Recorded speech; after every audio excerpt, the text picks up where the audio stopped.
I can't even believe I'm saying this, but after 3 long years of silence, Ned Fulmer has finally returned to the public eye. And let me tell you, it's a mess. Seriously, if you thought the last chapter of his story was shocking, you haven't seen anything yet.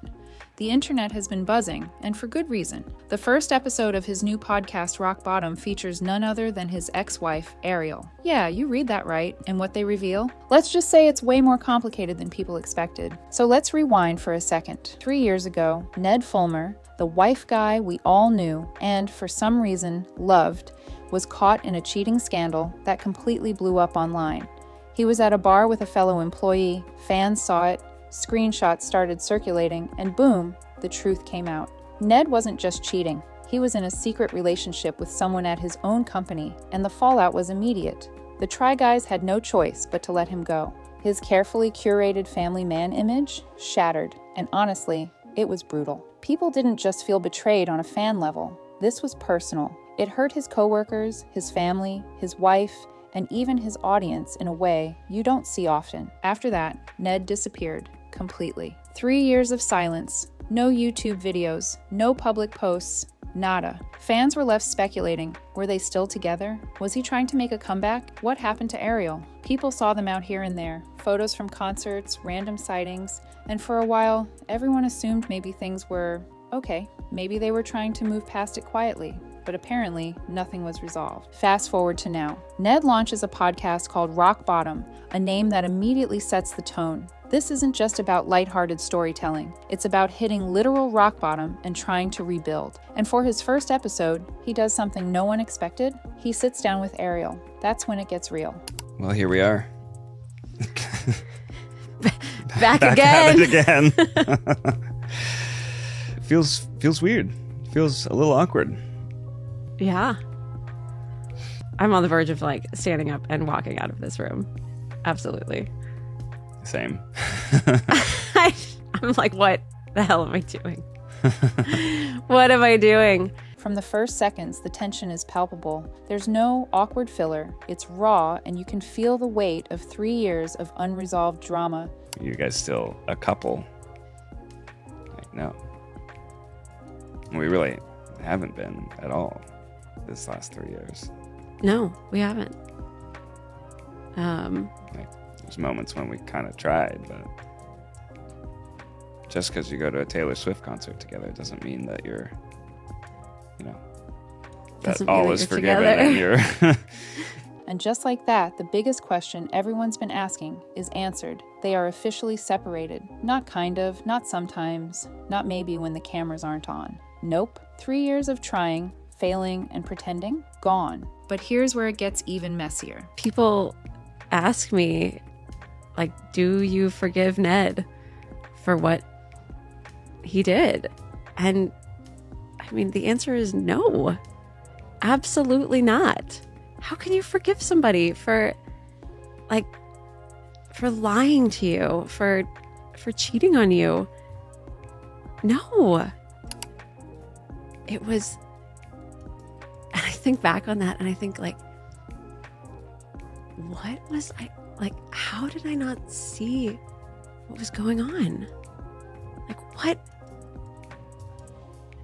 what was so in my brain that I couldn't actually see what was happening in this picture? Like, the picture was right there in front of me. And then more pictures started coming in, and more pictures and more pictures and more pictures. Ariel is clear. She has not forgiven him. Her words are blunt and unapologetic. Absolutely not. No. And I get it. I really do. I mean, imagine having your spouse betray you in the most public way possible, ruin your career, and put your life under a microscope for millions of people to scrutinize. Then imagine doing all of this while being a young parent and co-running a business together. The betrayal isn't just emotional, it's financial, professional, and social. And yet, here they are, co-parenting, trying to find some semblance of normalcy while the internet watches every move. Ned's side of the story? He admits he cheated. He admits it was destructive, and he acknowledges the chaos it caused, personally, professionally, and socially. He talks about feeling trapped in a persona, the wife guy box that everyone loved, and that made him feel like he had no escape. That's one thing I want to underline. It's easy to villainize him, and he deserves some of that, but he's also reflecting on the pressures of being typecast. even in a YouTube sense. That doesn't excuse the betrayal, obviously, but it does explain part of the context that most people haven't thought about. And then we get to Ariel's part. Seeing her recount what happened, the moment she received the screenshots, her first thoughts, how she tried to convince herself it was his sister, it's heartbreaking. You can feel her confusion and pain. And when she confronts Ned at the airport, the moment of realization hits her, and she knows immediately it's not his sister. She sees the guilt on his face. You can almost feel her breaking in real time. And Ned, he finally realizes just how much he hurt someone he supposedly loved. But the truth is, that realization comes far too late. And that's the part that sticks with me the most. The entire podcast episode feels like a careful dance between accountability and self-preservation. Ned wants to explain, to reflect, to relaunch himself creatively. Ariel, she wants closure and a way to exist publicly without being defined by his mistakes. And while they both share their stories, you can tell the tension is still thick. You can hear it in their voices, see it in the pauses, and feel it in the topics they approach cautiously. It's raw, it's messy, and honestly, it's compelling in a way that only 3 years of silence can create.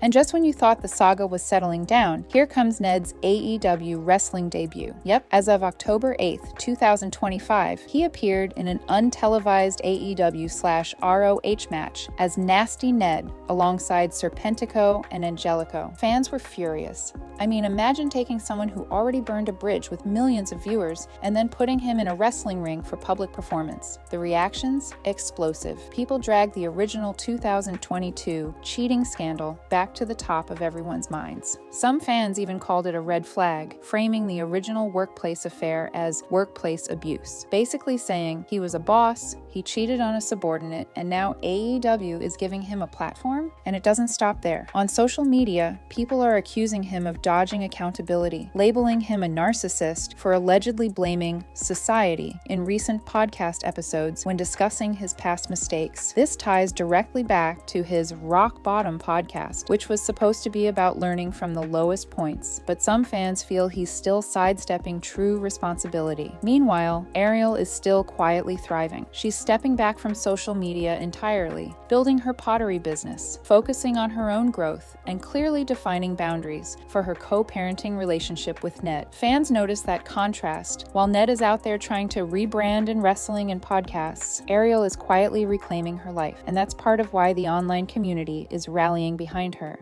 So in short, the scandal isn't new, but the context is evolving. Ned's wrestling debut reignited rage over old events, fans are framing it in harsher terms, and social media is amplifying critiques about narcissism and accountability. Meanwhile, Ariel continues her journey without drama, proving she doesn't need a public platform to move forward. Back to the podcast itself. They tackle the relationship question everyone's dying to know. Are they still together? Ariel doesn't mince words. No, they haven't been a couple for the past 3 years. Sure, there were moments when they tried to act like things were okay, maybe attend a concert together or show up at an event, but that didn't mean forgiveness was involved. Ariel also explains how the guilt and shame of Ned's actions spilled over onto her. Even though she was the victim, she felt the social and emotional weight of his scandal. It was exhausting, isolating, and deeply unfair. The moments of public appearances, paparazzi, and forced smiles, they were survival mechanisms in a world that suddenly turned against her. Meanwhile, Ned talks about his journey, why he started Rock Bottom, focusing on stories of people hitting rock bottom. He's trying to pivot his image, but Ariel isn't fully buying it.